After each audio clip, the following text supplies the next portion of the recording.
I'm gonna try and talk louder here. I don't want to disturb the roommates. Buddha has roommates, unfortunately.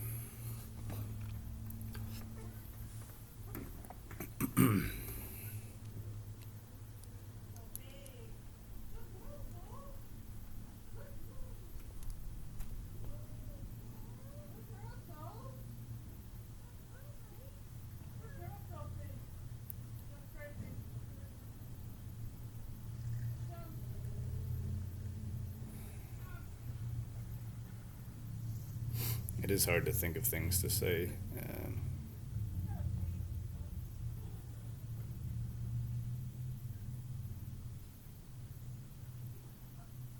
Silence is the best teacher, which I try to point out in the book. So if it seems like it's taken me forever to come up with something to say, it's because if I'm gonna say something, if I'm gonna take up some of your time, then the words need to be more valuable than silence. In one of Osho's videos, I think he talks about how, and if you watch his videos, they're interesting to see how he uses silence almost just spontaneously between words and sentences. And he says something like,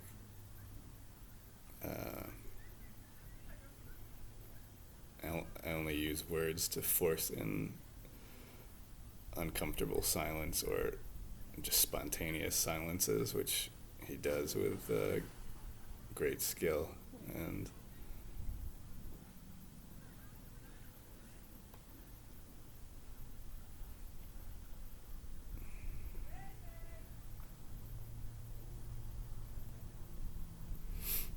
yeah, so what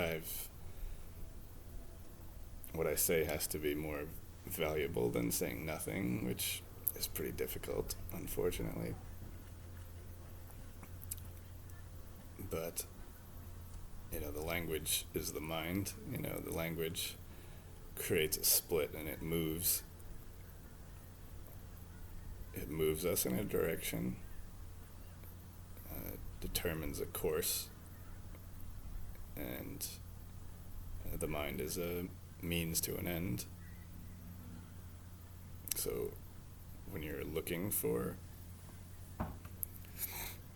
looks more professional, when you're looking for enlightenment, or you're looking to understand meditation or understand life, then I start talking, and then you start trying to follow it and take it somewhere and see or conclude, what is he talking about? What is the meat of the presentation here? And there isn't any. There's nothing at all. Nor will there ever be. Rest assured. So why make the video? Why write a book, and why take up your space with this?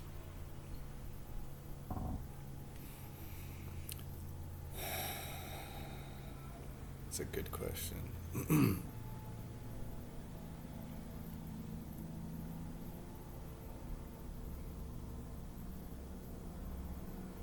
Lao Tzu didn't want to write the Tao Te Ching, or he didn't want to write anything at all, but I guess he was riding his bull somewhere towards the end of his life, and he was going to try and cross over on some crossing in a river or something, and the guy stopped him and said, "I'm not letting you cross until you publish or you write a book."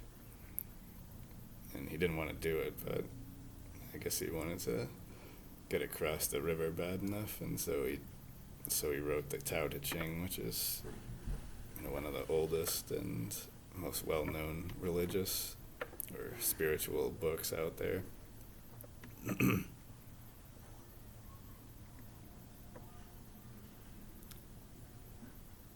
So the mind is the problem in a lot of ways, but since we're working from that place, I've got to meet you there.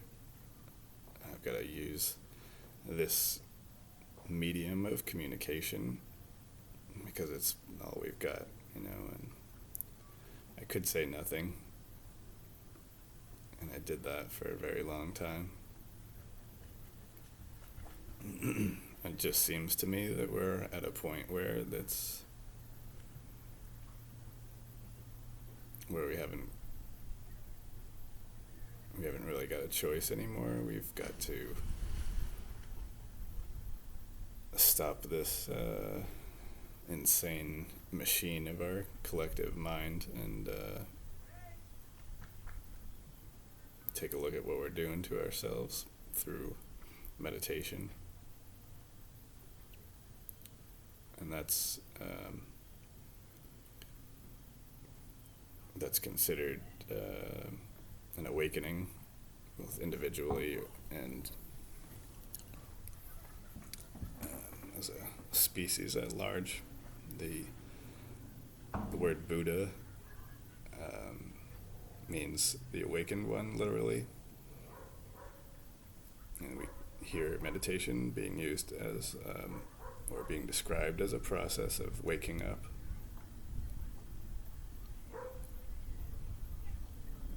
And that's basically what the whole thing is. It's a transition from a relative unconsciousness, a playing out of more or less egoic survival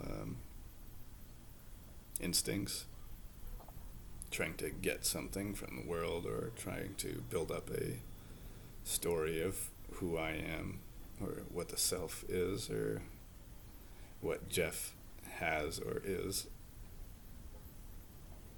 And that push. So it's a transition from that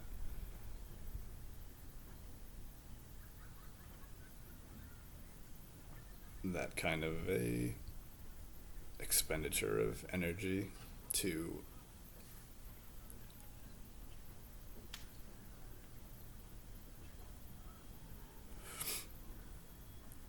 a more awake and conscious way of living, which is coming to observe this machine or observing the hamster wheel of our ego or default mode network or sense of self.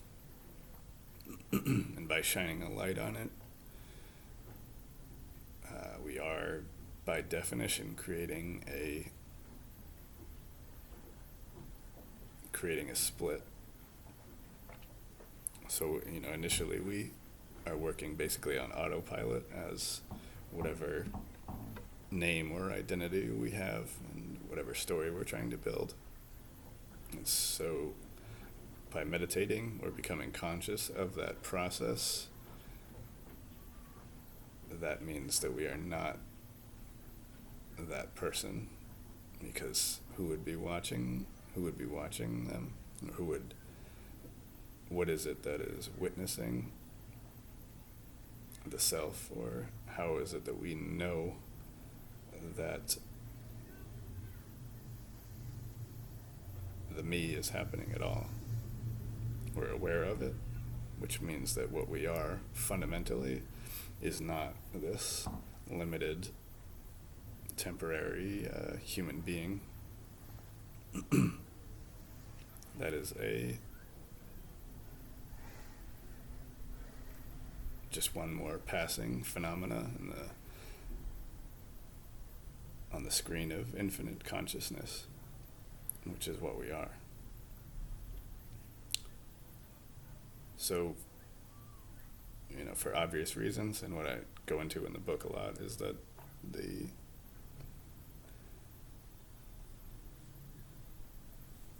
the me or the self has quite a bit of momentum to it, and it has quite a bit of investment on our end.